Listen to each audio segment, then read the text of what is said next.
नमस्कार दोस्तों, स्वागत है आप सभी का एक बार फिर से शारदा एकेडमी पर। और आज हम बात करेंगे 2 अगस्त की मोस्ट इम्पोर्टेंट न्यूज़ के बारे में। सेशन स्टार्ट करने से पहले हम बता दें कि आज हमने सेशन को 3 पार्ट में डिवाइड किया हुआ है। देखिए, जो 3 पार्ट होंगे सेशन में, सबसे पहले हम जो लास्ट डे की न्यूज़ थी उसके ऊपर कुछ एमसीक्यू के ऊपर बात करेंगे, या उसके जो इम्पोर्टेंट क्वेश्चंस हैं उनके ऊपर बात करेंगे। सेकंड जो टॉपिक होगा वो आज की जो मोस्ट इम्पोर्टेंट न्यूज़ है वो होंगी। और तीसरा जो टॉपिक होगा वो एक स्टैटिक पार्ट होगा, किसी भी एक स्टैटिक टॉपिक के ऊपर हम यहाँ पर डिस्कशन करेंगे। क्लियर? तो स्टार्ट करते हैं सेशन को। जो हमारा पहला टॉपिक होगा वो होगा MCQ on last days news. तो देखिएगा, सबसे पहली जो हम न्यूज़ की बात करेंगे, पहली जो एमसीक्यू होगा लास्ट डे की न्यूज़ के ऊपर, वो ये है: who receives Karmaveer Chakra award from UN and ICOGN. Clear? तो यूएन और आईसीओजीएन से कर्मवीर चक्र पुरस्कार किसने प्राप्त किया है या किसे दिया गया है? Clear? Who receives Karmaveer Chakra award for United nation and ICO NGO. तो ऑप्शन है के सिवान, इसके बाद बी चंद्रशेखरन, ग्रेटा थनबर्ग और सुनील यादव। क्लियर? तो देखिएगा, यहाँ पे आपको बताना है आंसर क्या है। सबसे पहले आप लोग देखिए ऑप्शन की अगर हम बात करें तो ये न्यूज़ तो हमने डिस्कस करी थी, इसका आंसर तो आप लोगों को इजीली पता होगा कि आंसर क्या होगा, सुनील यादव। समझ गए ना? सुनील यादव को जो ये अवार्ड दिया गया है, इसका बेसिकली रीज़न ये है कि उन्होंने वो एक मोटिवेटर हैं, उनका एक टेलीग्राम चैनल है एसएस मोटिवेशनल के नाम से, जिसके जरिए उन्होंने लोगों को काफ़ी ज़्यादा मोटिवेट किया है, लोगों को प्रेशर से बाहर निकाला है। इस के कारण उन्हें ये प्राइज़ दिया गया है, अवार्ड दिया गया है। अब हम बाकी के ऑप्शंस की अगर बात करें तो के सिवान, सभी को लोगों को पता है कि वो इसरो के चीफ हैं। देखिए, के सिवान जो हेड हैं इसरो के, इन्हें भी एक अवार्ड दिया गया था जिसका नाम था वॉन करमान अवार्ड। क्लियर? तो वॉन करमान अवार्ड किसे मिला था? के सिवान को। हम अगर बात करें एन चंद्रशेखरन को, तो एन चंद्रशेखरन अभी कुछ दिनों पहले ही हमने सुना, एन चंद्रशेखरन जो टाटा के चेयरमैन हैं, टाटा ग्रुप के चेयरमैन हैं, उन्हें दिया गया है global leadership award bye USIBC. It means United state India या यूएस इंडिया बिजनेस काउंसिल की तरफ से दिया जाने वाला ग्लोबल लीडरशिप अवार्ड, जो किसे दिया गया? एन चंद्रशेखरन को। इसके अलावा जो अमेरिकन एक कंपनी है, उसके भी एक व्यक्ति को ये अवार्ड दिया गया था, जो एक डिफेंस कंपनी है, उसके सीईओ को या चेयरमैन को। क्लियर? इंडिया की साइड से ध्यान रखना, एन चंद्रशेखरन। ठीक है, नेक्स्ट नाम देख लेते हैं, ग्रेटा थनबर्ग। ये नाम भी सुना होगा। ग्रेटा थनबर्ग एक स्वीडिश गर्ल हैं जो कि क्लाइमेट एक्टिविस्ट मानी जाती है, और इन्हें कुछ ही दिनों पहले एक प्राइज़ मिला था जिसका नाम था गुल्वेन कियान प्राइज फॉर ह्यूमैनिटी। तो गुल्वेन कियान प्राइज जो है वो मिला है ग्रेटा थनबर्ग को। ठीक है, आगे देखते हैं नेक्स्ट क्वेश्चन को। यहाँ पर जो अगला क्वेश्चन है वो ये है,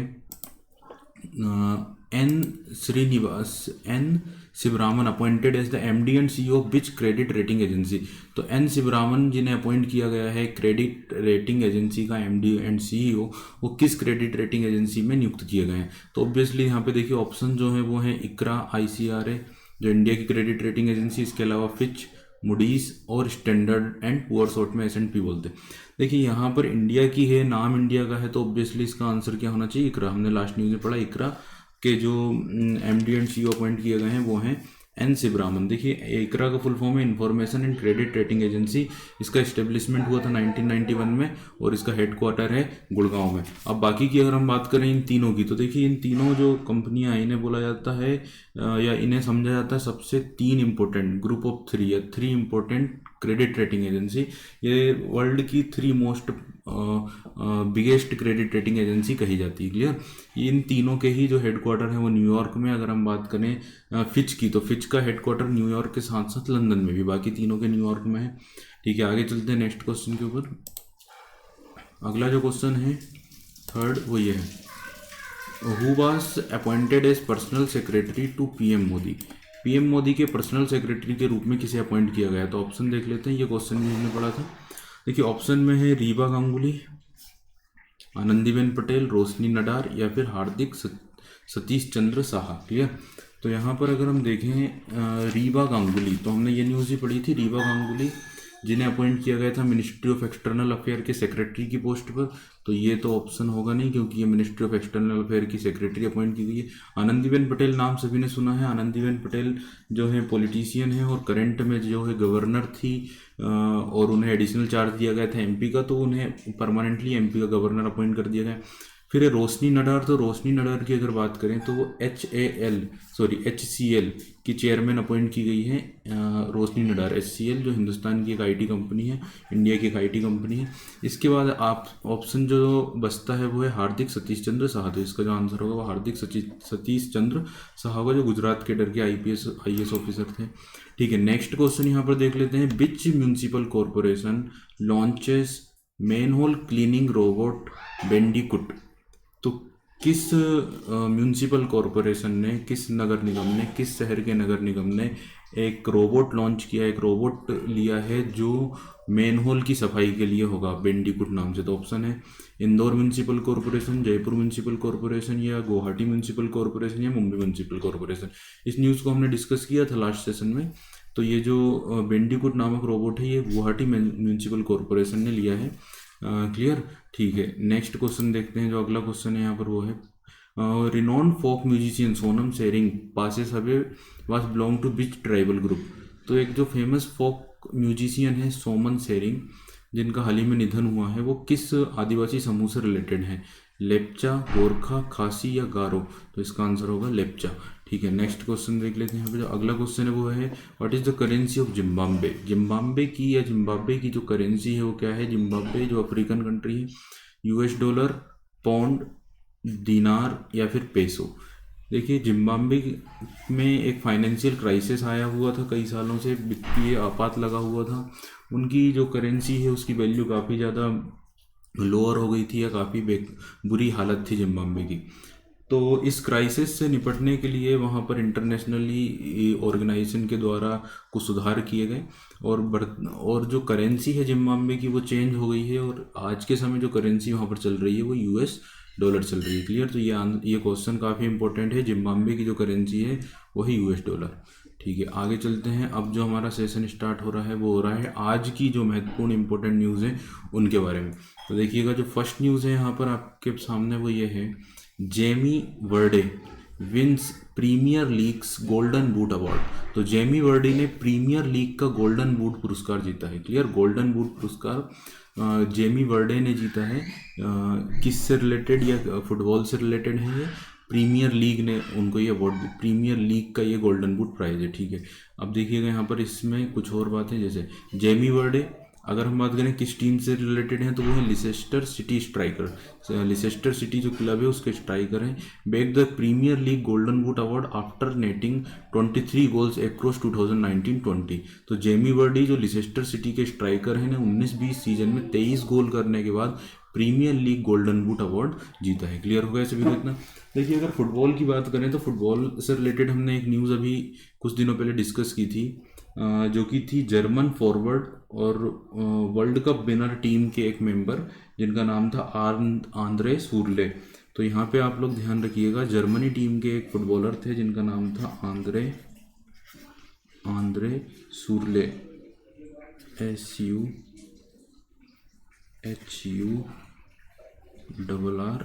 आंद्रे सूरले, जिन्होंने रिटायरमेंट डिक्लेयर किया था। क्लियर? तो एक न्यूज़ यहाँ पर फुटबॉल से रिलेटेड हमने कुछ दिनों के लिए डिस्कस की थी। आगे चलते हैं। यहाँ पर एक ओबिचुरी से रिलेटेड न्यूज़ है। राज्यसभा MP, राज्यसभा के सांसद, राज्यसभा के member Amar Singh passes away. तो अमर सिंह जो राज्यसभा के मेंबर थे का निधन हो गया है सिंगापुर में 1 अगस्त को, ड्यू टू किडनी प्रॉब्लम, या किडनी से रिलेटेड उनको बीमारी थी, या किडनी में उनका ट्रांसप्लांट भी हो चुका था पहले। तो किडनी से प्रॉब्लम के कारण उनका निधन हुआ सिंगापुर में 1 अगस्त को, जो कि राज्यसभा के एक मेंबर थे 2016 से। अब देख लेते हैं हम कुछ और बातें यहाँ पर। देखिए, अगर हम बात करें राज्यसभा MP अमर सिंह, जिनकी डेथ हुई है 64 ईयर की एज में, passed away while battling kidney ailment in a Singapore hospital. He was once considered SP chief Mulayam's close confidant. तो अगर हम बात करें अमर सिंह की, तो वो मुलायम सिंह जो समाजवादी पार्टी के लीडर हैं या फाउंडर मेंबर माने जाते हैं, उनके काफ़ी करीबी थे। क्लियर? अब हम बात कर लें अमर सिंह के बारे में कुछ और बातों की। तो जैसे मैंने बताया 2016 से वो राज्यसभा के मेंबर थे और अभी भी वो राज्यसभा के मेंबर थे। 2016 में उन्हें राज्यसभा के मेंबर के रूप में चुना गया था, स्वतंत्र सदस्य के रूप में। हालांकि सपोर्ट से वो गए थे समाजवादी पार्टी के सपोर्ट से, क्लियर। हालांकि माने जाते हैं स्वतंत्र मेंबर। अगर हम बात करें उनके पॉलिटिकल करियर की, तो पहली बार राज्यसभा में वो चुने गए थे 1996, 1996 से लेकर 2002 तक, ये पहला सेशन था उनका। फिर 2002 से लेकर 2008 तक भी वो डबल से राज्यसभा के मेंबर रहे। 2010 में वो यूपी की पॉलिटिक्स में इन्वॉल्व हुए, लेकिन 2010 के जो असेंबली चुनाव थे, जो असेंबली इलेक्शन हुए विधानसभा के, उसमें समाजवादी पार्टी की हार हुई और इससे नाराज होकर अखिलेश यादव ने उन्हें पार्टी से निष्कासित कर दिया है, पार्टी से निकाल दिया। क्लियर। जयाप्रदा और अमर सिंह दोनों को ही पार्टी से निकाल दिया गया 2010 में। 2011 में उन्होंने अपनी अलग पार्टी बनाई। क्लियर। तो 2011 में उन्होंने अपनी एक अलग पार्टी बनाई जिसका नाम रखा राष्ट्रीय लोकमंच। तो 2011 में उनकी एक पार्टी बनी जिसका नाम था राष्ट्रीय लोक मंच। लेकिन किसी भी चुनाव में राष्ट्रीय लोकमंच को कोई भी प्रकार से जीत हासिल नहीं हुई, पूरी तरह से वो हार गए। और 2012 में वो आरएलडी के साथ मिल गए। आरएलडी जो राष्ट्रीय लोकदल है, अजीत सिंह की पार्टी, उसके साथ वो ज्वाइन हो गए 2014 में, 2014 में। क्लियर। इस तरह से पॉलिटिकल कैरियर उनका काफ़ी लंबा रहा और काफ़ी ज़्यादा वो फेमस रहे। उन्हें बोला जाता है जिनके हर एक पार्टी में दोस्त हैं, समझ गए ना। तो वो एक ऐसे नेता हैं जिन्हें कहा जाता है जिनके सभी दलों में मित्र थे। साथ ही उन्हें इंडियन पॉलिटिक्स का अश्वत्थामा भी कहा जाता है, सापित अश्वत्थामा। क्लियर हो गया सभी को। तो इस तरह से हम और डिस्कस करेंगे अमर सिंह जी के बारे में कुछ और न्यूज़। ठीक है। कई सारे उनके पॉलिटिकल कैरियर में डिस्प्यूट भी आए।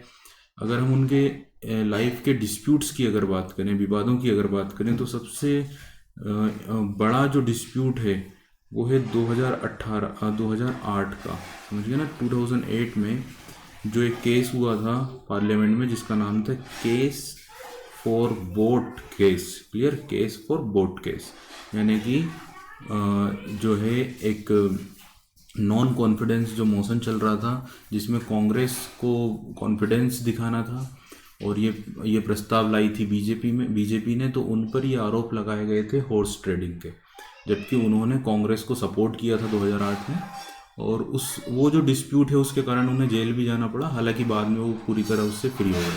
तो ये एक बहुत बड़ा डिस्प्यूट था। इसके अलावा एक डिस्प्यूट और भी था जो था बाटला हाउस एनकाउंटर का, जिसमें उन्होंने कहा था कि ये एनकाउंटर जो है फर्जी है। तो वो भी एक डिस्प्यूट रहा उनकी लाइफ में। इस तरह से हम उनके बारे में और डिस्कस आगे करेंगे। देखिए नेक्स्ट जो न्यूज़ है यहाँ पर वो ये है कि Hamad Ahmed Bamako named as prime minister of Ivory Coast. तो आइवरी कोस्ट के नए प्राइम मिनिस्टर अपॉइंट किए गए हैं अहमद बामाको। क्लियर। तो अहमद बामाको को बनाया गया है प्रधानमंत्री कहाँ का, आइवरी कोस्ट का, जो अफ्रीका की एक कंट्री है, अफ्रीका के वेस्ट और साउथ में आती है। देखिए आइवरी कोस्ट प्रेसिडेंट असालेन Ouattara has appointed defence minister Hamed Bakayoko as interim prime minister since the sudden death of Amadou Gon. Clear. तो उन्हें चूंकि वो पहले जो प्राइम मिनिस्टर थे उनकी डेथ के कारण इन्हें इंटरिम प्राइम मिनिस्टर के रूप में अपॉइंट किया गया। क्लियर। तो इतनी इंपॉर्टेंट न्यूज़ नहीं है, फिर भी हम देख लेते हैं। देखिए नक्शे पे देखना कुछ ज़रूरी है कि आइवरी कोस्ट बेसिकली नक्शे में कहाँ थी। तो मैंने बताया अफ्रीका की कंट्री है। तो आप लोग देख रहे हैं ये अफ्रीका का, हम साउथ और वेस्ट पार्ट देख रहे हैं, ये अफ्रीका का ये पार्ट है। अब अफ्रीका की मैंने बोला साउथ और वेस्ट में, तो साउथ और वेस्ट, तो ये है वेस्ट और ये इधर पे है साउथ। तो यहाँ पे आप लोग देख रहे हैं आइवरी कोस्ट को। तो यहाँ पे आप लोगों को दिखेगा ये, यहाँ पर ये जो कंट्री है इसी का नाम है आइवरी कोस्ट। क्लियर।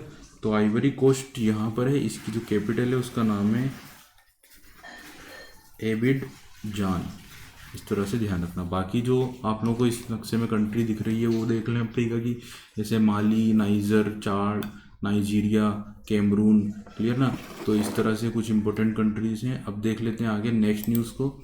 अगली जो न्यूज़ है वो ये है, फॉर्मर ताइवानीज प्रेसिडेंट ली तेंग हुई पास्ड अवे। तो ताइवान के पूर्व राष्ट्रपति ली तेंग हुई का निधन हो गया है। देखिएगा यहाँ पर Former Taiwanese President Lee Teng-hui, 97-year-old, passed away due to multiple organ failure in Taipei. तो ताइपे में जो कई सारे उनके अंग विफल होने के कारण जो पूर्व राष्ट्रपति थे ली तेंगुई का 97 ईयर की एज में निधन हुआ. He was also considered as the father of Taiwan's democracy. उन्हें ताइवान के लोकतंत्र का जनक भी माना जाता है. He served as president of Taiwan from 1988 to 2000. तो 1988 से 2000 तक वो ताइवान के राष्ट्रपति के रूप में अपॉइंट रहे हैं. अब देखिए ताइवान को भी हम नक्शे पर अगर देख लें तो आप लोगों को पता है एक डिस्प्यूटेड नेशन है ताइवान. चाइना के साथ डिस्प्यूट है. चाइना उसको पूरी तरह अपने कंट्रोल में करना चाहता है, लेकिन ताइवान एक डेमोक्रेटिक कंट्री है और चाइना से पूरी तरह से सेपरेट है. हालांकि चाइना का बहुत इन्फ्लुएंस है और वो चाहते हैं कि ताइवान पूरी तरह से उनके कंट्रोल में. तो आप लोग इस मैप को देख रहे हैं. इस मैप में आप लोगों को ये येलो कलर में चाइना दिखाई दे रहा है और यहीं पर येलो कलर में ताइवान दिखाई दे रहा है जिसकी कैपिटल है ताइपेई. क्लियर, जो इससे एकदम लगा हुआ है. यहाँ पर हम कुछ वाटर बॉडीज़ को देख लें तो या कुछ और देख लें तो यहाँ पे देखिए साउथ कोरिया, इसके ऊपर नॉर्थ कोरिया है, यहाँ पर ये जापान है. यहाँ पर जो आता है वो जापान सी आता है. क्लियर, यहाँ पे कौन सा सी आता है? जापान सी. अब बाकी जो वाटर बॉडी है यहाँ पे येलो सी है, यहाँ पे नॉर्थ चाइना सी है, इसके अलावा साउथ चाइना सी इसके नीचे होगा. इस तरह से आप लोग मैप को ठीक से समझ लें कौन कौन सी चीज़ें कहाँ कहाँ पर है. देखिए चाइना में यहाँ पर एक सिटी है जिसका नाम आज काफ़ी फेमस हुआ है, वुहान. वुहान ही वो शहर है चाइना का जहाँ से कोरोना वायरस पूरे वर्ल्ड में फैला है. क्लियर, ठीक है. आगे चलते हैं नेक्स्ट न्यूज़ के ऊपर. तो अगली जो न्यूज़ है वो रिलेटेड है नासा से. नासा जो पता है सभी को अमेरिका की स्पेस एजेंसी, फुल फॉर्म पता होगा national aeronautics and space administration. अब नासा ने एक मिशन लॉन्च किया है मार्स पर या मंगल पर. तो NASA sends Perseverance rover on 7 month journey to Mars. तो नासा ने मंगल पर 7 महीने की यात्रा पर प्रिजर्वेंस रोवर भेजा है. क्लियर. अब इस न्यूज़ को थोड़ा सा और देख लेते हैं यहाँ पर. The NASA launch the Mars 2020 प्रिजर्वेंस rover on a United Launch Alliance Atlas 5th rocket from Space Launch Complex 41 at Cape Canaveral Air Force Station in Florida. तो नासा ने फ्लोरिडा के केप कैनवेरल एयरफोर्स स्टेशन में space launch complex 41 से United Launch Alliance Atlas V rocket या Atlas 5th rocket पर March 2020 rover launch किया है. The rover will land Mars Jezero crater on February 18, 2021. तो कोई एक दिन में नहीं पहुंच जाता है, 2 दिन में नहीं पहुंच जाता है. मार्स पर पहुंचने में उसे लगभग 7 मंथ का टाइम लगेगा और वो कितनी तारीख को लैंड होगा? February 18, 2021. तो 18 फरवरी 2021 को ये जो मिशन है वो मार्स के क्रेटर पर पहुंचेगा. जो क्रेटर होगा वो कौन सा होगा? Jezero crater. देखिए ये अमेरिका का पहला मार्स मिशन नहीं है. अमेरिका का जो मार्स प्रोग्राम है ये काफ़ी पुराना प्रोग्राम है. काफ़ी सारे रोवर उन्होंने वहाँ पर पहुँचा चुके हैं. अगर हम बात करें यहाँ पर तो इस पर्टिकुलर मिशन की बात करें तो इस प्रोग्राम का जो टारगेट है वो ये है कि मंगल ग्रह के भूविज्ञान, क्लाइमेट को ठीक से समझने के लिए वहाँ पर पहले जो जीवन की साक्ष्य हैं, जो संकेत हैं, उनकी तलाश के लिए इस मिशन को लॉन्च किया. ऑब्वियसली यही टारगेट होते हैं किसी भी स्पेस मिशन के, किसी प्लेनेट पर. फिलहाल जो हम देख लें कि नासा का ये पहला मिशन नहीं है. लास्ट जो मिशन नासा ने मार्स पर लॉन्च किया था वो 2012 में था. एक रोवर मिशन जिसका नाम था क्यूरियोसिटी रोवर. क्लियर. तो क्यूरियोसिटी रोवर नाम से जो मिशन था वो 2012 में लॉन्च किया गया था, जो मंगल के गेल क्रेटर पर लॉन्च हुआ था. क्लियर. तो वहाँ पे ध्यान रखना गेल क्रेटर. यहाँ पर कौन सा क्रेटर है? जेजेरो. देखिए क्रेटर का मतलब क्या होता है. तो मंगल ग्रह पर कई सारे गड्ढे पाए जाते हैं, गहरे गहरे गड्ढे, बड़े बड़े गड्ढे, जिन्हें हम बोलते हैं क्रेटर. ठीक है. अगर हम इस मिशन की बात करें तो it is a part of America's largest moon to Mars exploration. तो ये जो मिशन है ये अमेरिका का moon to Mars exploration mission का ही एक पार्ट है. अगर हम करंट में कुछ मिशन, कुछ स्पेस प्रोग्राम की अगर बात करें तो हमने कई न्यूज़ अभी पढ़ी हाल ही में, जैसे कि अरब कंट्री या मुस्लिम कंट्री हम बोलें, यूनाइटेड अरब अमीरात ने जो पहली कंट्री या पहली अरब कंट्री बनी जिसने मार्स पर अपना मिशन लॉन्च किया, जिसका नाम था होप मिशन. जापान की हेल्प से होप मिशन लॉन्च किया था मंगल ग्रह पर. किसके द्वारा? यूएई के द्वारा. ये तो हमने पढ़ा. इसके अलावा हम बात करें जुलाई में ही चाइना ने मंगल ग्रह पर अपना एक इंडिपेंडेंट मिशन लॉन्च किया था जिसका नाम था तियानवान फर्स्ट. तो दूसरी जो न्यूज़ थी वो चाइना की थी. TIAN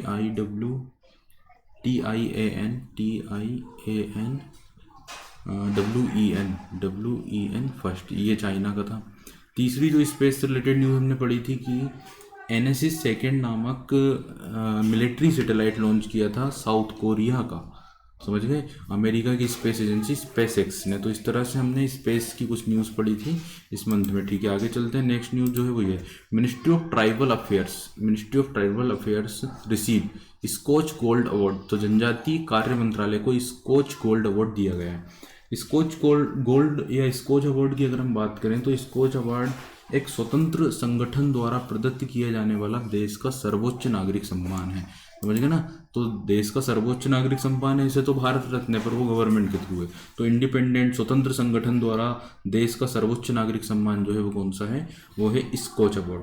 अगर हम बात करें तो यह अवार्ड उन लोगों को, परियोजनाओं को और संस्थाओं को दिया जाता है जो भारत को एक बेहतर राष्ट्र बनाने के लिए अतिरिक्त कार्य करते हैं या एक मील की तरह कार्य करते हैं। देखिए यहाँ पे अभी जो अवार्ड मिला वो किसको मिला, वो मिला मिनिस्ट्री ऑफ ट्राइबल अफेयर, समझ गए ना। जो जनजातीय मामलों से रिलेटेड मिनिस्ट्री है, जो मंत्रालय है, उन्हें अवार्ड दिया गया है।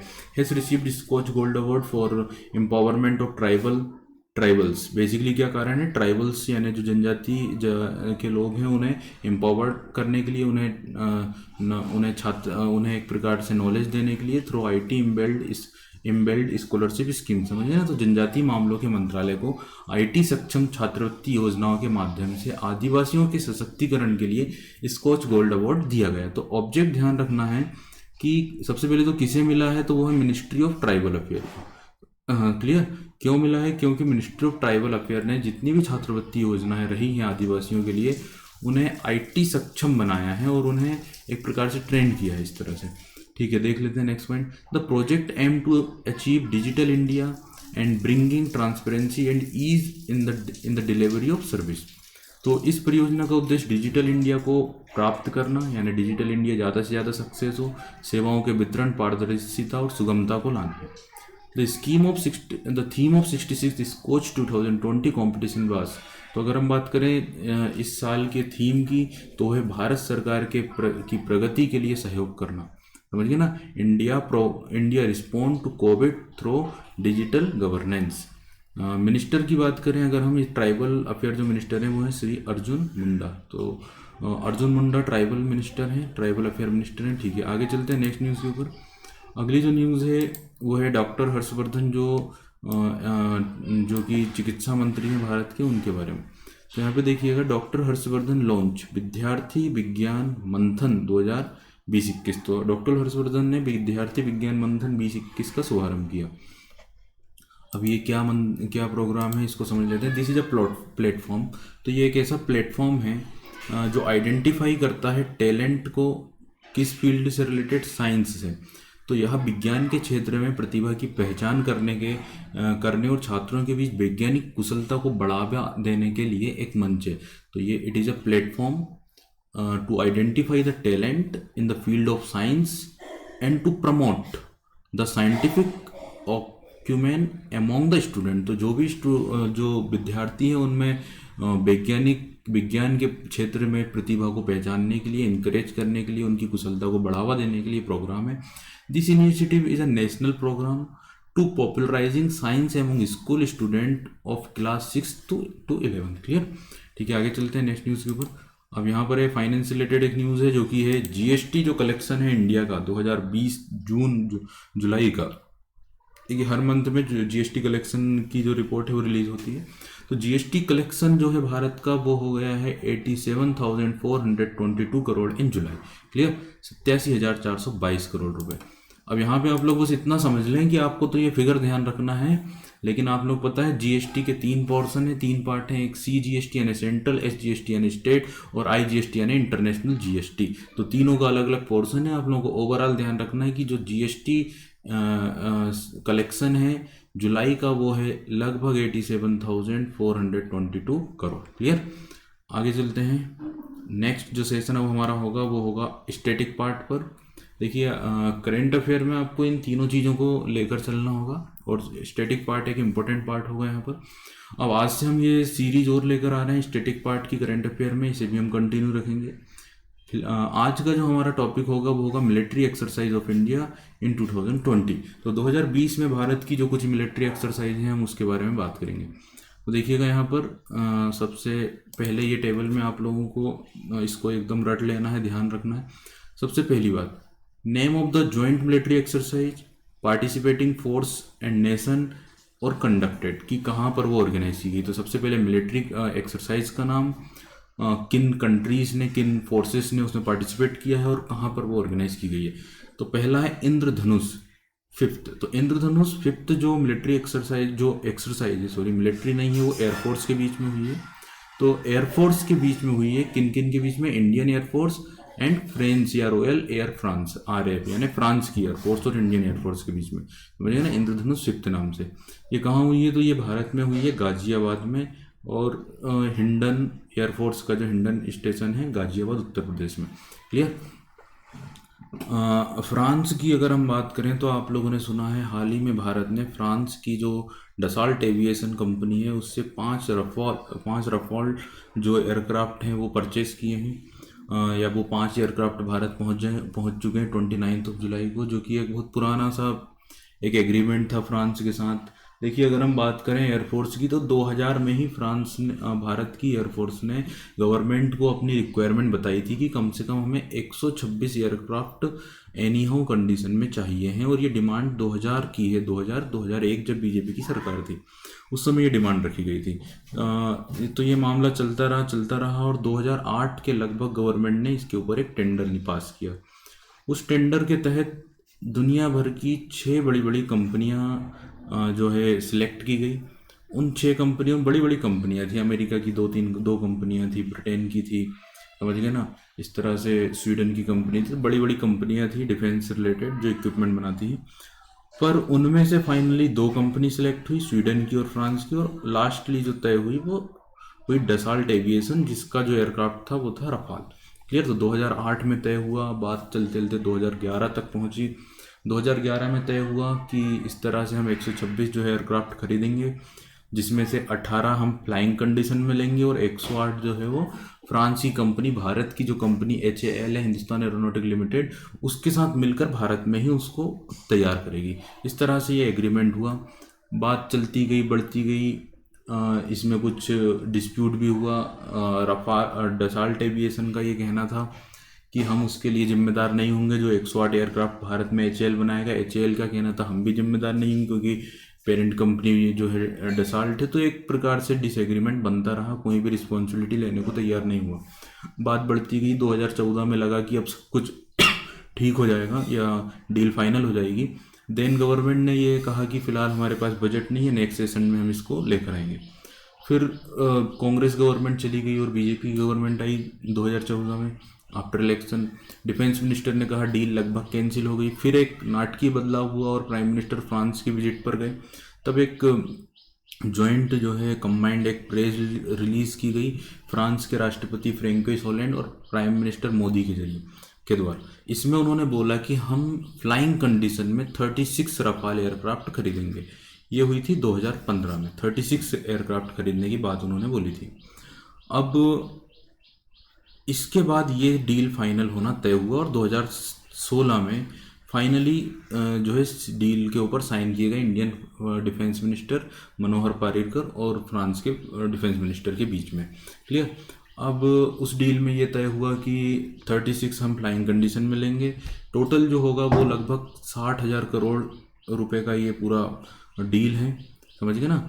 और 1600 करोड़ रुपए का एक एयरक्राफ्ट हमें इस डील में पड़ा है, समझ गए। इस तरह से 2019 में या 2020 में फर्स्ट एयरक्राफ्ट हमें मिला फ्रांस में ही, और इंडिया में 5 जो आए हैं वो 29 जुलाई को आए हैं, और मार्च 2021 तक पूरे 36 जो रफाल एयरक्राफ्ट हैं वो भारत में पहुंच जाएंगे। ठीक है, इस तरह से हम इस टॉपिक को और आगे डिस्कस करेंगे। अब देखिए नेक्स्ट अगर हम बात करें मिलिट्री एक्सरसाइज की, तो वो है अजय वॉरियर। अजय वॉरियर जो मिलिट्री एक्सरसाइज है वो इंडिया और यूनाइटेड किंगडम के बीच यानी यूके के बीच में हुई है, जो कि कहाँ हुई, यूके में। फिर संप्रीति जो मिलिट्री एक्सरसाइज है 9th नंबर की, वो हुई है इंडिया और बांग्लादेश के बीच में, कहाँ पर, मेघालय के उमरोई में। फिर है hand in hand military exercise जो कि है 8th नंबर की, जो हमेशा इंडिया और चाइना के बीच में होती है, वो हुई है उमरोई मेघालय में। देखिए 2017 में हैंड इन हैंड जो मिलिट्री एक्सरसाइज है वो नहीं की गई थी, ड्यू टू डोकलाम डिस्प्यूट 2018 में 19 में। इंद्र 2019, इंद्र जो 2019 की जो एक्सरसाइज है वो होती है भारत और रूस के बीच में, जो कि हुई है उत्तर प्रदेश के बाबीना में, पुणे में और गोवा में, इस तरह से। तो आज के सेशन में हमने इस तरह से काफ़ी न्यूज़ के बारे में डिस्कस किया। इसी तरह से हम सेशन को कंटिन्यू करेंगे। आज का सेशन यहाँ पे समाप्त होता है। तो अगर आप लोगों को ये वीडियो पसंद आया हो तो आप इसे लाइक करिएगा, शेयर करिएगा और चैनल को सब्सक्राइब करिएगा। Thank you so much.